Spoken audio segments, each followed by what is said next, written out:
Alright guys, I figured today was as good a time as any to launch a brand new segment.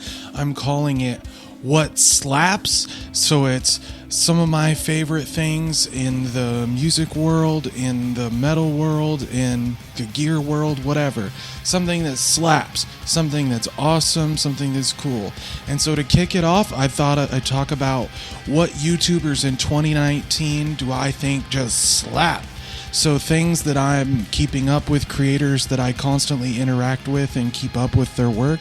And I figured I'd just run them down. This isn't by order of best to worst or any kind of numerical value, but I think you'll be surprised at some of these choices because not all of these have tons and tons of subscribers. So my first one right off the bat is Stay Metal Ray. Stay Metal Ray makes a bunch of different kinds of content. He has a lot of gear related things. He does software reviews. He makes original music with his band, but he's really blowing up right now because of a really killer rig rundown and interview with Jim Root of Slipknot. He got a pretty exclusive interview and discussed some details in this particular rig rundown that weren't available anywhere else. It was especially related to his new pickups and his new signature guitar. It was some kind of first look exclusive news. Congrats to Stay Metal Ray. Super awesome to see your channel taking off. Another smaller channel but still super great content, high value content would be Circle of Tone.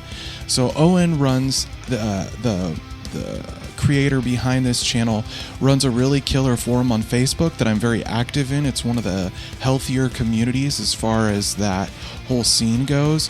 I don't see a lot of toxicity there. I see a lot of cool people, and I just love keeping up with what he does in videos. Circle of Tone, for the most part, focuses on tonal recreations of particular bands and doing tons and tons of research behind the scenes to nail perfectly the tones of a particular artist or song style.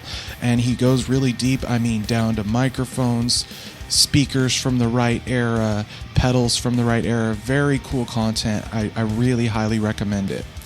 Third, in a different kind of direction, is Andrew Baena. Now, Andrew Baena has been around for quite a few years now. He's been doing some gent type material. A lot of his material, he releases about one a week of such and such artist tuned lower. So he'll cover a popular metal or metalcore artist with 7, 8, or 9 strings, usually a fifth or below what they originally were playing in. Very cool content. He's also very interactive on social media, and he's been making a lot of killer stuff lately. He's gone full time on YouTube. Super stoked. We've had a lot of cool interactions on his live streams. The Show Me Your Music segment, I've gotten on a couple and done some super chats. Really appreciate what he does and how he supports the smaller people. Another artist that does some really cool stuff in yet another different direction is Arnold Plays Guitar. So Arnold Plays Guitar. Arnold focuses a lot on unbiased gear reviews. His integration of a beer review in addition to a gear review, I think, is really clever and creative. He's a super cool guy, a little underappreciated, I think, for how quality his content really is. He makes really killer demos and demo songs, and I like he doesn't pull punches with his gear reviews. So he'll be putting stuff out and really just give, he calls it unbiased gear reviews. He really tries to pick apart things in a constructive way, and I love that. I think my next channel would have to be Rudy Ayoub. So Rudy is an old friend from Instagram, pre his YouTube days. I've seen his channel grow very quickly. He's the meme god. So yeah, bro. You gotta check that channel out. Lots of inside jokes and a really rabid fan base, and I'm sure he will just continue to take off. And it's really killer to watch his channel grow. Another channel that I keep up with continuously right now is Dovydas. So Dovydas originally was from Lithuania, and he makes a lot of really killer videos. I hadn't been closely following, but I had seen some of his videos before I realized who he was. So he does a lot of improv at gigs where he live loops himself on these drum pads and basically creates a whole song by himself, a one-man band scenario. He also plays with other people. He makes really cool, interesting content, and he has a funny style and approach that I really appreciate. So I love seeing what he does. Also, I really love what Ola Englund does.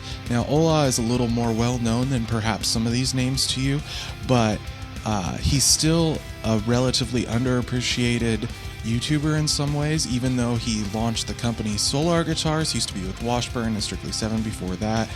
But he puts out some really, really cool content, especially in the last month or so. The stuff visiting Dime's grave and getting to play some of Dime's guitar collection, that was super cool to see because he's such a hardcore Pantera and Dimebag Darrell fan.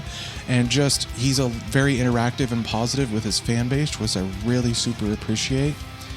And yeah, I'm sure I left more people that should be on this list, but just off the top of my head, those are some of the people I catch every single video they put out. I try to keep up and interact as regularly as I can. I really love seeing what these guys do. And if you could, like, share, and subscribe, tag the creators in this video. I'd love to interact with them more and just really encourage the metal community and guitar community at large. I think we really got to band together. As YouTube changes rules and policies, it can be hard to keep up, and some of these artists nearly lost their followings and their revenue stream. So just really support everybody who's on this list and what they do, and we'll catch you next video.